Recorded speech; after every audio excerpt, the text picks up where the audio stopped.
김영훈의 두뇌 교육을 시작하겠습니다. 오늘의 주제는 늦게 성취하는 아이들의 호기심입니다. 요즘 부모들은 어린 나이에 많은 것을 성취하는 것에 큰 가치를 둡니다. 어릴 때의 성취가 성인의 성공으로 자연스럽게 연결된다고 믿기 때문입니다. 그러나 반드시 그런 것은 아닙니다. 근래 조기교육 열풍은 늦게 성취하는 아이도 많다는 사실을 외면한 결과이기도 합니다. 이로 인하여 뒤늦게 재능을 꽃피우는 아이들을 재능 없는 아이로 낙인 찍고 이 아이들에게 적절한 배움의 기회를 주지 않는 일까지 벌어지고 있습니다. 특히 영재들 중에는 뒤늦게 재능을 피우는 아이가 많습니다. 특히 이 아이들은 호기심이 많은데 레오나르도 다빈치는 어릴 적부터 인간은 새처럼 날 수 없을까라고 궁금해했습니다. 주변 사람들은 다빈치의 호기심을 허황된 것으로 간주하였습니다. 그러나 다빈치는 다른 사람의 시선을 의식하지 않고 새처럼 날 수 있는 도구를 만드는 데 몰두하여 그 설계도를 우리에게 남겨놓았습니다. 알베르트 아인슈타인도 다르지 않습니다. 그는 우주를 관통하는 법칙이 있다고 믿었습니다. 그는 호기심을 가지고 우주의 질서가 아주 분명하고 단순할 것이라고 생각하였습니다. 그 결과 아인슈타인은 상대성 이론을 인류에게 선물할 수 있었습니다. 이들은 모두 뒤늦게 재능을 꽃피우는 영재들이었습니다. 이들은 자연현상에 대한 호기심이 강합니다. 이들은 무지개는 어디에서 시작되느냐, 별은 왜 밤에도 잘 보이느냐 등등 자연현상에 대한 질문이 많습니다. 이들은 생활 가전이나 자동차 같은 발명품이나 도구들의 작동 방법에 대해 많은 궁금증을 표출합니다. 이들은 수집하기를 좋아합니다. 이들은 무엇인가에 관심이 있으면 열정적으로 수집하게 되고 이를 토대로 이들은 과학 프로젝트를 진행하거나 연구로 발전시킬 수 있습니다. 관찰하고 체험하는 것을 좋아합니다. 이들은 혼자 깊이 파고들 수 있으면서도 발표를 하거나 프로젝트를 진행하는 것을 좋아하고 부모의 설명에 깊이가 있을 때 더 관심을 기울입니다. 이들의 호기심은 열정을 동반합니다. 흔히 생각하는 것과는 달리 열정은 쉽게 찾아보기 어려운 드문 자질입니다. 이들은 열정을 가지고 삶을 통째로 바꾸기도 하고 삶을 아낌없이 불태우기도 합니다. 이들의 호기심은 순진합니다. 이들은 경이로운 것과 마술적인 것을 쉽게 믿습니다. 삶에서, 만남에서, 가능한 것에서 이들의 순진함은 모든 것을 믿을 수 있게 하고 그 믿음의 결과에 순식간에 빠져들게 합니다. 그러나 이들의 호기심은 가족들 사이에 문제를 일으키기도 합니다. 아이의 별난 열정과 에너지가 참기 어려울 정도의 문제를 만드는 것입니다. 보통의 부모들은 낮잠 시간을 정해 아이를 재우지만 이들은 대부분 잠도 아주 적은 편입니다. 영재 에너지가 매우 높은 편이어서 가끔 비정상적인 과잉행동 장애로 오인돼 치료를 받기도 합니다. 때로 절대적이고 완전한 것을 갈망하는 영재들은 자신의 호기심을 죽여버리기도 합니다. 채울 수 없는 완벽을 추구하다 주위의 시선이나 질타에 도중에 멈춰 끔찍한 무력감에 시달릴 때가 있습니다. 시도 자체를 못하게 될 수 있다는 것입니다. 뒤늦게 재능을 꽃피우는 아이들은 부모의 재촉이 심할수록 잘 해낼 수 없을 것 같은 두려움에 커져서 점점 더 얼어붙습니다. 아예 시도 자체를 하지 않으면 시도했다 실패하는 위험을 피할 수 있고 시도했다면 기가 막힌 성공을 거두었으리라는 상상도 계속 간직할 수 있습니다. 함정이자 속임수인 것입니다.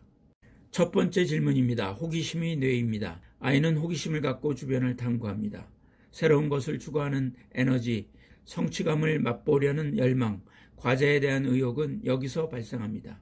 아이가 스스로 과제를 하려면 우선 과제가 아이의 호기심이나 강력한 흥미를 자극하여야 하고 내적 동기와 사명감이 유지되어야 합니다. 호기심은 아이가 레고 블록으로 멋진 성을 완성하는 것부터 성인이 되어서 어릴 적 꿈인 글로벌 리더가 되는 것까지 많은 일을 가능하게 합니다.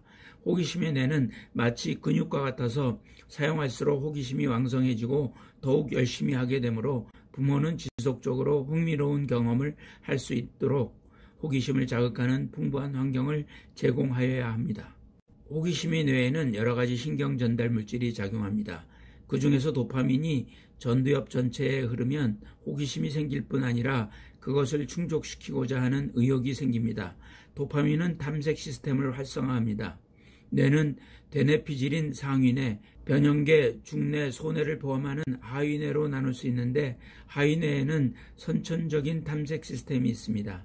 아이는 이 탐색 시스템이 활성화되어야 호기심을 갖고 주변을 탐구합니다.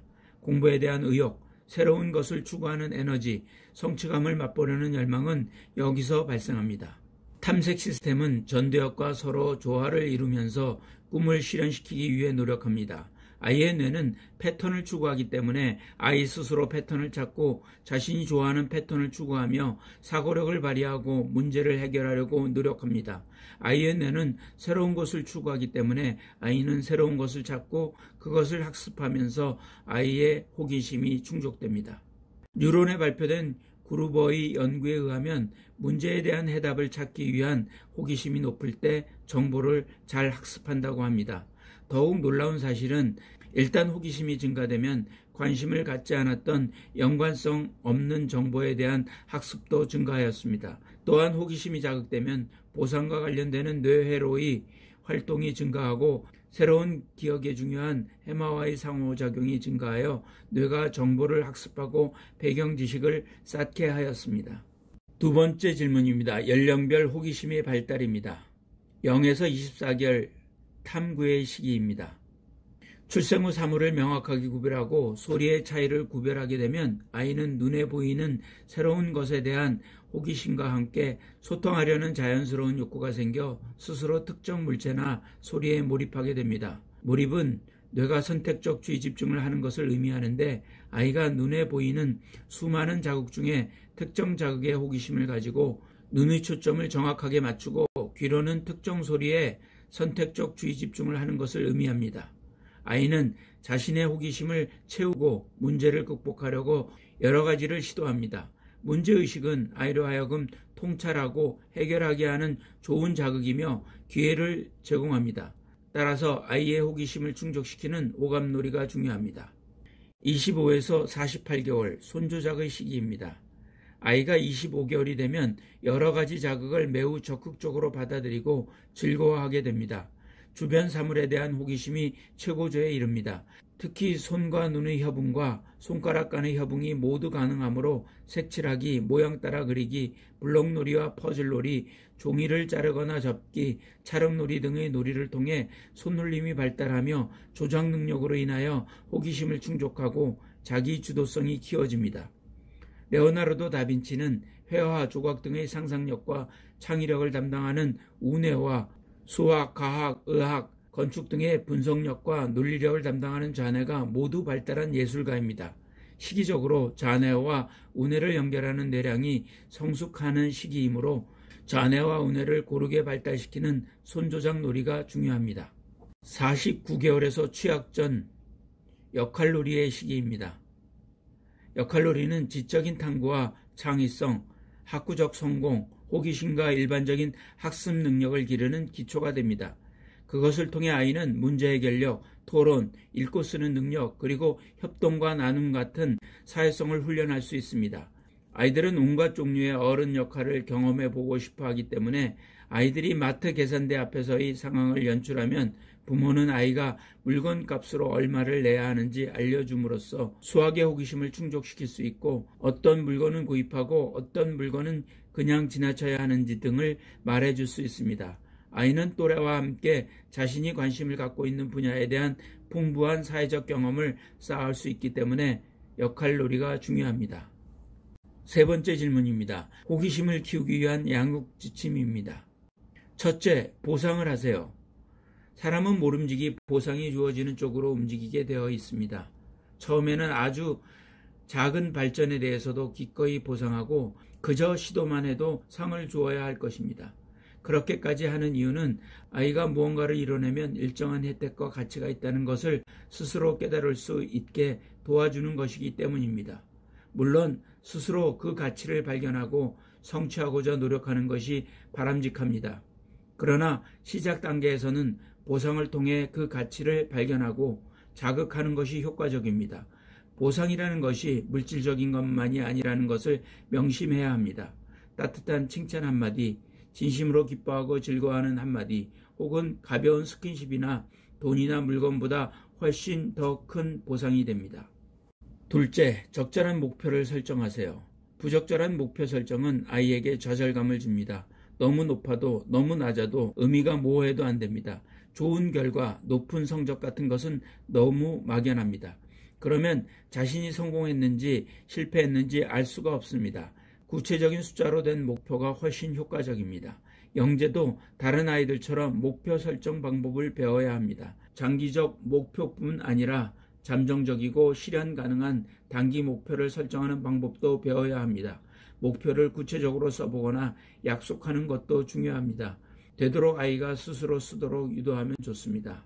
목표가 구체적인 이유와 제대로 연관되었다면 목표는 훨씬 현실적인 것이 될 수 있고 아이 스스로 성공을 예방하게 될 것입니다. 큰 목표를 적절한 크기에 성취 가능한 작은 과제들로 나누어주면 아이들은 감당할 만하다고 느낍니다. 작은 중간 단계의 목표를 달성하면 아이는 자신감을 얻게 됩니다. 이런 자신감들이 다시 동기 요인을 강화하고 좌절을 막아줍니다. 피드백을 해야 합니다. 부모가 느끼는 것을 표현하고 아이가 느끼는 감정을 어떻게 이해하는지 알려주어야 합니다. 아이의 인격은 무시하고 일정한 꼬리표를 달아서 도매금으로 평가하는 일은 아주 흔한 일입니다. 하지만 성적을 잘 받았구나 라고 하는 대신 네가 받은 성적표를 보니 자랑스럽고 기쁘구나. 너도 성적이 올라서 자랑스럽지? 라고 해야 합니다. 또 이렇게 성적이 향상된 이유에 대하여 아이에게 물어보는 것도 좋은 방법입니다. 아이가 향상의 이유를 말할 수 있다면 그것처럼 좋은 피드백은 없습니다. 넷째, 시도 자체를 격려하세요. 아이가 중요하게 생각해서 시도하는 것을 부모도 중요하게 생각해야 합니다. 아이는 시도를 하면서 끊임없이 자신의 능력을 의심할 것입니다. 아이의 능력을 신뢰하고 격려하세요. 아이의 행동에 대해 말할 때 완벽함이 아니라 조금씩 개선되기를 기대한다는 점을 분명히 전달해야 합니다. 아이가 현명하고 책임감 있게 시도하고 행할 것을 믿는다는 것을 느끼게 해야 합니다. 그때 아이는 자기가 시도하는 것 자체가 가치가 있다는 메시지를 받게 됩니다. 다섯째, 호기심을 확장하세요. 아이가 천문학에 호기심을 보인다면 천문학을 기반으로 해 관심사를 언제든지 발전시킬 수 있습니다. 아이는 천문학을 배우기 위하여 수학, 물리학에 자연스럽게 관심을 두게 됩니다. 아이가 천문학의 자료를 찾으려면 영어 서적을 읽거나 영어 다큐멘터리를 시청해야 합니다. 영어나 다른 외국어에 대한 필요성을 절실하게 느끼고 익힐 것입니다. 외계 탐사 계획이 실현되려면 복잡한 설치 과정에 대해서도 알아야 합니다. 같이 활동하세요. 아이가 중요하다고 생각하는 것을 함께하는 것이 좋은 출발점이 됩니다. 부모와 같이 하는 활동이 있고 무언가 같이 활동하면 아이는 부모의 의욕을 보게 될 것입니다. 부모가 자신의 꿈을 방해하는 적군이 아니라 자신의 꿈을 인정하고 지지하는 아군으로 인정할 것입니다. 부모의 가치를 제대로 알게 될 뿐 아니라 그런 과정에서 부모의 열정을 느끼고 감사함을 느낄 것입니다. 스스로 만들어진 영재란 없습니다. 부모나 멘토의 친절한 행동, 따뜻한 말 한마디가 아이의 회복 탄력성을 높입니다.